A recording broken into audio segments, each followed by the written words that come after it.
Richard Gilbert Emery was born in London on February the 15th, 1915, to parents Laurie and Bertha, both performers on the music hall stage. Both his mother and father were in show business. His father was a comedian, and they were a number one act. Dick's father was a pretty tough guy, really. He was very funny and a little bit cruel. He liked to show off, and he often used Dick as a stooge, really, rather than as a son, and frightened him. Dick was just 7 years old when his parents split, and he was forced to make a difficult choice. When he was playing as a little boy under the table, his father walked into the room. I think he was very frightened of his dad. He looked under the table and he said, "Who do you want to be with? Me or your mother?" And he had to make that decision there and then. And that was, he said, "I want to be with my mum." Dick left school at 15 and after a succession of dead-end jobs was called up to the RAF, where he served as an aircraftsman. While stationed in Cornwall, he married the first of what would be 5 wives during his lifetime. Dancer Zelda Barry, with whom he had a son. But Dick found being separated from his new family unbearable, so he deserted the RAF. At the time, it seemed totally logical to him. He was not doing anything helpful. He wasn't earning enough money, and the 2 people he had to look after, he was not able to look after properly. So off he went. Dick was eventually caught and sent to military prison. After serving a short sentence, he was forced back into the RAF, but this time doing something he adored, entertaining fellow troops in the gang show. There were quite a few big stars. Tony Hancock was in the gang show, and Dick played a very big part, and that's where he learned to do drag. Because they were all men.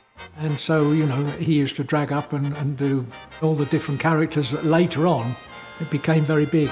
When the war ended, Dick joined hundreds of other ex-servicemen looking for work in the entertainment industry. And after only a couple of years performing comedy routines in tiny theatres, Dick had his first taste of fame. Dick's first national success was on radio in the 50s with Educating Archie.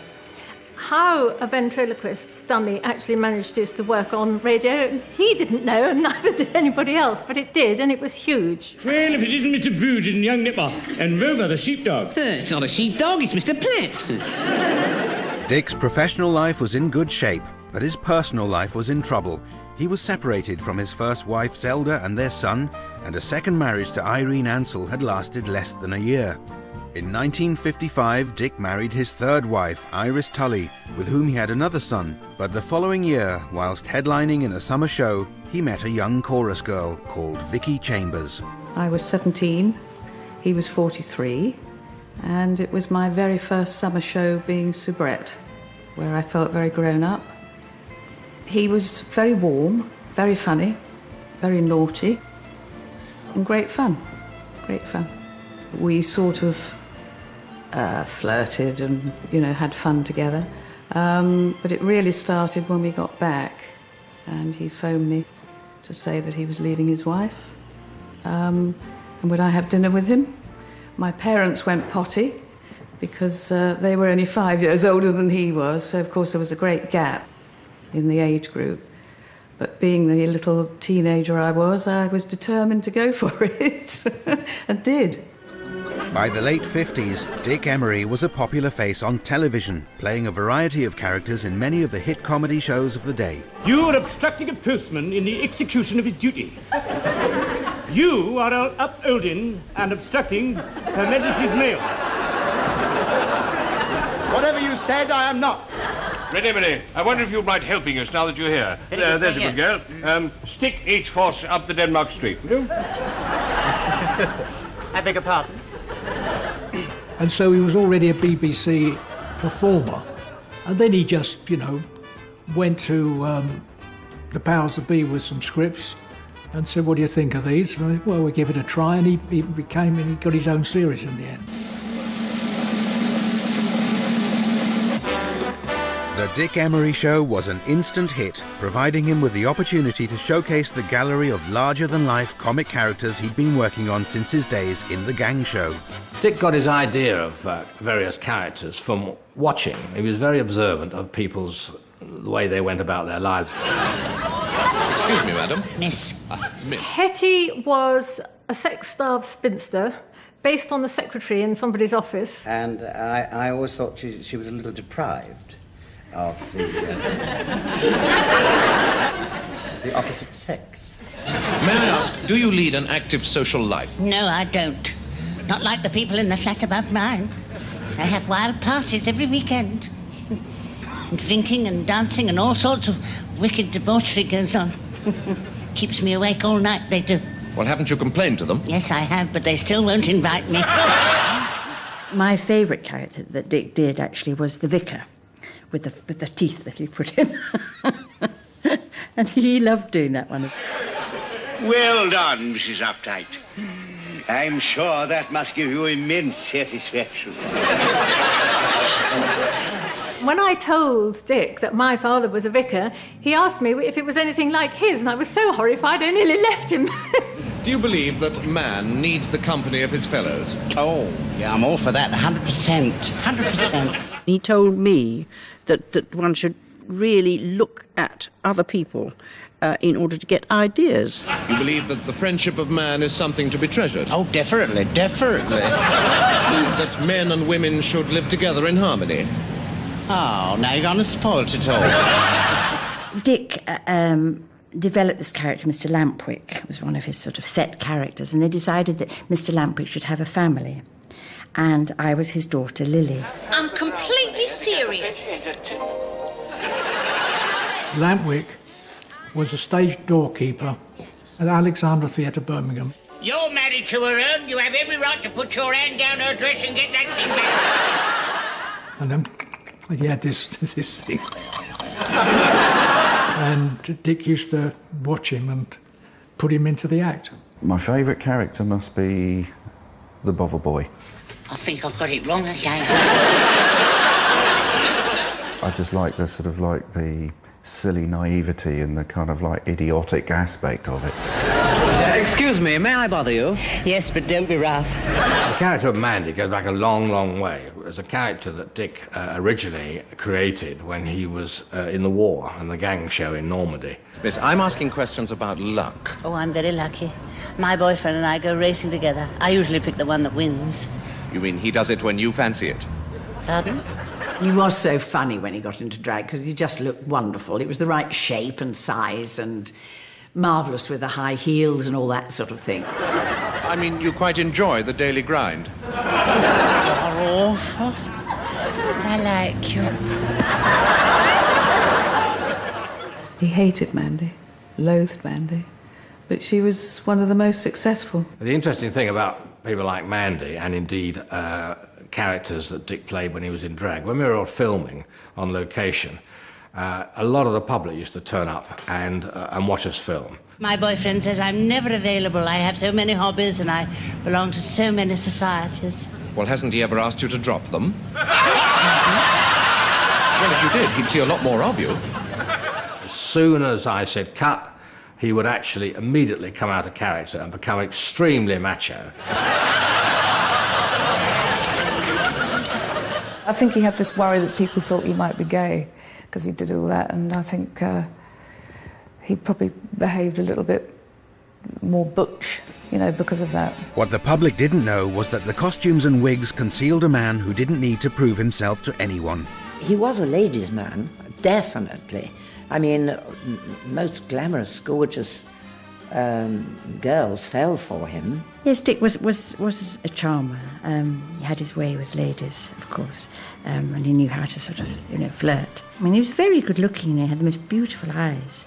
But fortunately, as time went on, I realised I wasn't really his sort of lady because he liked long legs and blonde hair, and I don't match either of those things.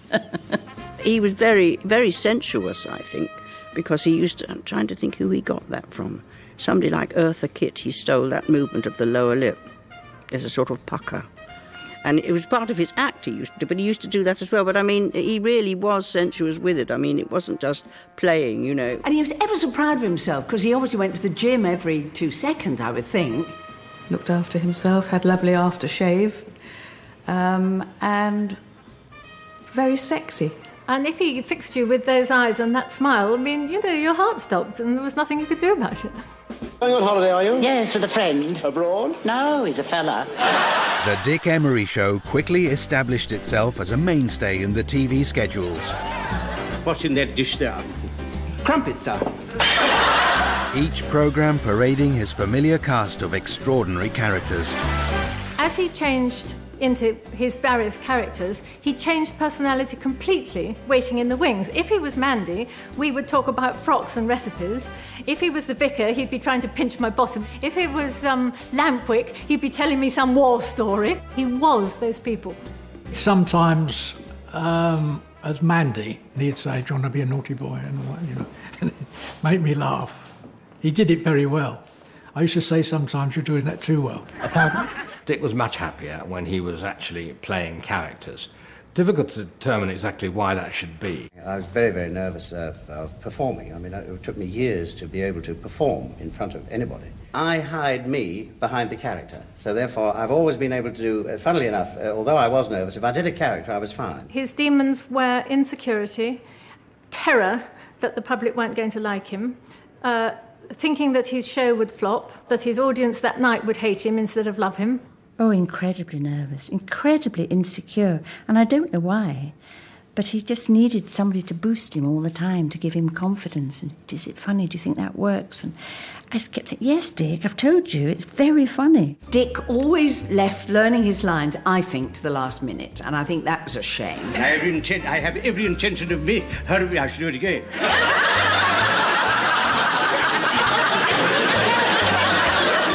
I have to confess, he was rather lazy about learning his lines. He's got his fat little it all. Even on a sort of programme take, we often had to cut because it had gone. Oh, bloody hell. The only one thing he did have was a 10 times corpse rather easily. Anything could set him off, and then you'd have to do several takes to get him back on again. Maybe there's a traitor in the camp.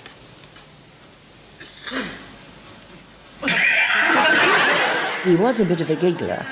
Silly boy. He liked to make you laugh while you were working. And so you had to get over that and think bad thoughts or something. As his fame grew, Dick's private life was becoming increasingly complicated as he toed and froed between wife Iris and girlfriend Vicky. We had an on and off relationship for 8 years, and I hadn't seen him for 6 months. And I walked out of the door, and there he is standing waiting for me. So I said, "Oh, Dick, not again," because I was just getting my life together. And he said, "No, we have to be together."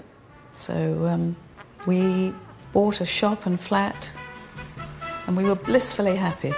We did mad things like flying to the Isle of Wight in a tiger moth, pitching a tent, on the little air ground there, doing fried eggs and bacon. He's really happy. He was a very keen pilot. Oh, I do an awful lot of flying, yes, awful. I'll have to list this up because I can't hear you, see. Makes you a bit deaf, this old flying lot. And he took me out with him on 3 different occasions. On the first occasion, we left Blackpool Airport, and after about 10 minutes, the control tower said, "Could you please report your location?" And he said, "I'm over the sea." And I said to him, "Did you want a bit better information then?" "Oh, it doesn't matter," he said. And then on the third occasion, we were flying back from the Isle of Man, and he missed the Blackpool Tower by about 20 feet. I took up flying because it takes your mind off show business, off the entire world. You get up there and you're miles away from it all, and you don't think about anything else but flying. He took us out in his Cessna. He had a Cessna. And he was showing off, you see, because when he got the damn thing up, and we were absolutely shaking in our boots, but we tried not to show it. But he tried to get us all to fly the damn thing up. Of course, we didn't do it. Oh, I think that Dick Emery is a pilot. I think he's an idiot, that's what I think. Dick eventually left Iris, and Vicky became his 4th wife in 1964. The couple had 2 children, Michael and Eliza. But within only a few years, Dick embarked on yet another affair with dancer Joe Blake, and his marriage to Vicky fell apart. When it was good, it was wonderful. When it was bad, it was horrid. There was no middle. It was either all up or all down, and he could certainly take you down. When he left me, I think again about 6 months later, he was begging me to come back, but I didn't go back. I said no, it's too much. He did break my heart, I have to say, because he was my first love. Really, with Dick, I mean, his work came first. I have to be honest and say that, you know. I wanted to feel the bond more with him because I didn't spend enough time with him. I started writing music for him, very young songs, and sending him songs saying, I want you to come back, and I think that really upset him. There were occasions when we were sort of left alone and we were down in Southsea, and I just remember being sort of like, well, look, there's a fun fair over there, here's some money, go for it. And I'll see you tomorrow. We were like, oh, you know, where are you off to? And then this young lady walked in, she was probably about 18. And she gave me a little smile, and I went, oh, hello. And then he said, I'll see you tomorrow. He said, I've got the hotel staff going to watch you. I thought, wow, this is good, you know. So off he went, and of course I phoned my mum and told her what happened. She was outraged. She was just livid. Despite the domestic dramas going on behind the scenes, throughout the 70s, Dick Emery's fans flocked to his summer seasons and pantomimes, and his Saturday night television show was regularly watched by audiences of over 17 million. Tunnelling program all mapped out here. Tunnel B is being dug under... under the bathhouse, sir? Under bathhouse. Tunnel C is being dug under... Under the cookhouse, sir. The cookhouse, yes. And tunnel E is? Under the...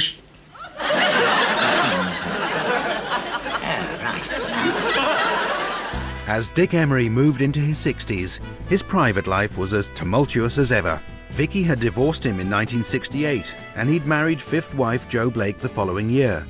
Then, after 10 years with Jo, in 1979, Dick hired actress Fay Hillier to work on his TV show. American Express? That should do nicely, sir.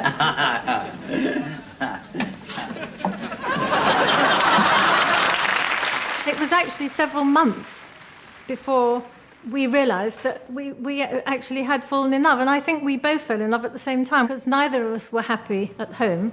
And I think we'd been fooling ourselves that if we could talk to each other and have each other's support, we would make whatever relationship we should be in work. Although still married to Jo, Dick spent 4 years with Fay, who was realistic about the prospects for their relationship. He always said they'd call him Emery VIII if he had wife number 6. I used to think age possibly was on my side because he was getting too old to be philandering. But I don't know. Who knows? I like to think that we might have made it, but it wasn't to be, so... In December 1982, the pressures of his relentless work schedule and the stress of a tangled personal life finally caught up with Dick Emery when he was rushed to hospital with agonising chest pains. I didn't go in because Fay and Jo were there in the ward. But the children went in, and they said he was a shadow of himself. I always thought that he would come home, and I said to the doctor, am I going to be able to cope with all this medicine when I bring him home? And the doctor said to me I wouldn't count on bringing him home. And that was the first inkling that I got of just how serious it was. Dick Emery died of respiratory failure on January the 2nd, 1983, aged 67. At his funeral, the legacy of 5 marriages and a complicated extramarital love life was all too apparent. The funeral was a bit of a facade. Jo and Fay were in the front rows, you know. Well, it was a strange situation because there was a wife and a lover there on either side of the coffin, and nobody quite knew who to talk to, who to sympathise with. I remember having a TV camera sort of here. Well, I'm trying not to cry, but not succeeding. And instead of grieving properly, you find yourself in a B movie. It's, quite difficult.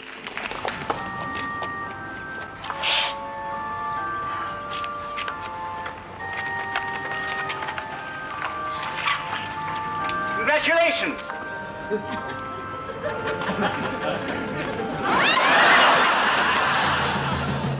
I miss the laughs, because he could be extremely funny.